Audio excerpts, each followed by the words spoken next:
Ça, c'est le drapeau français. Trois bandes verticales, bleu, blanc, rouge, la bleue attachée à la hampe, la rouge flottant dans l'air. Contrairement au drapeau allemand, qui mène une existence un peu plus discrète, le drapeau tricolore égaye le quotidien des Français sans aucun complexe. Des drapeaux sur les bâtiments administratifs, les écoles, les casernes des pompiers et lors des discours présidentiels. L'équipe nationale de football est vêtue de bleu, blanc, rouge. Les maires arborent fièrement leur écharpe tricolore.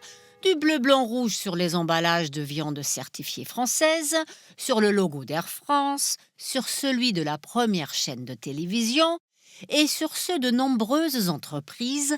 Il y en a partout. Mais d'où viennent ces trois couleurs? Les petits Français apprennent à l'école qu'on les doit au marquis de Lafayette. Pour nos téléspectateurs allemands, il faut expliquer qu'il ne s'agit pas là du fondateur des grands magasins Galeries Lafayette, mais d'un général français qui a combattu avec les indépendantistes américains avant de revenir en France pour participer à la Révolution de 1789. Au début de la Révolution, le chaos règne à Paris. La police est incapable de contenir la foule. Pour éviter les pillages et les meurtres, une milice bourgeoise est créée le 13 juillet 1789. Chaque milicien porte une cocarde rouge et bleue, les couleurs de la ville de Paris. Le général Lafayette, déjà très populaire à l'époque, est élu commandant de cette force citoyenne qu'on baptise Garde nationale. Et c'est cette garde nationale que le roi Louis XVI vient reconnaître, quelques jours plus tard, le 17 juillet 1789, à l'hôtel de ville de Paris, convié par le maire Bailly et en présence de Lafayette. C'est maintenant que ça se complique. Dans ses mémoires, Lafayette affirme qu'il a eu l'idée d'ajouter la couleur blanche du roi au rouge et bleu de la garde nationale pour former une cocarde tricolore qu'il présente à Louis XVI. Le roi se montre alors au peuple avec la cocarde bleu, blanc, rouge en signe de réconciliation. Réconciliation illusoire. Ni lui ni le peuple ne savent à ce moment-là que quelques années plus tard, le pauvre roi sera décapité. Ça, c'est la version la plus répandue.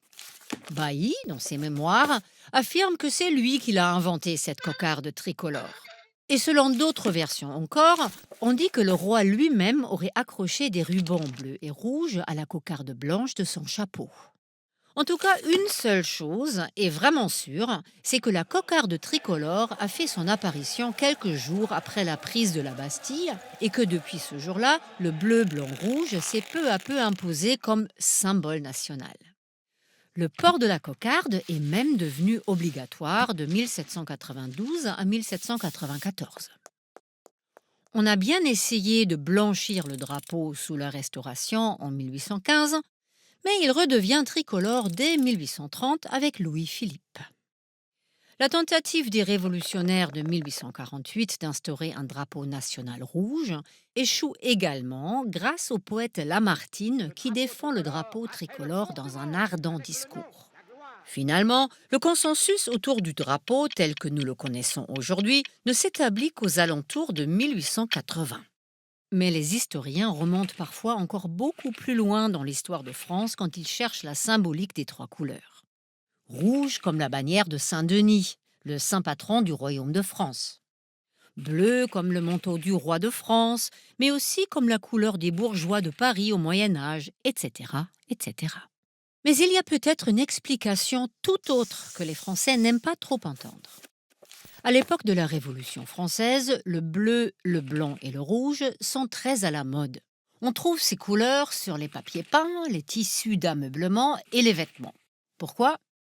Parce que les États-Unis d'Amérique, qui avaient déclaré leur indépendance en 1776, avaient déjà choisi du bleu, blanc, rouge pour leur tout nouveau drapeau.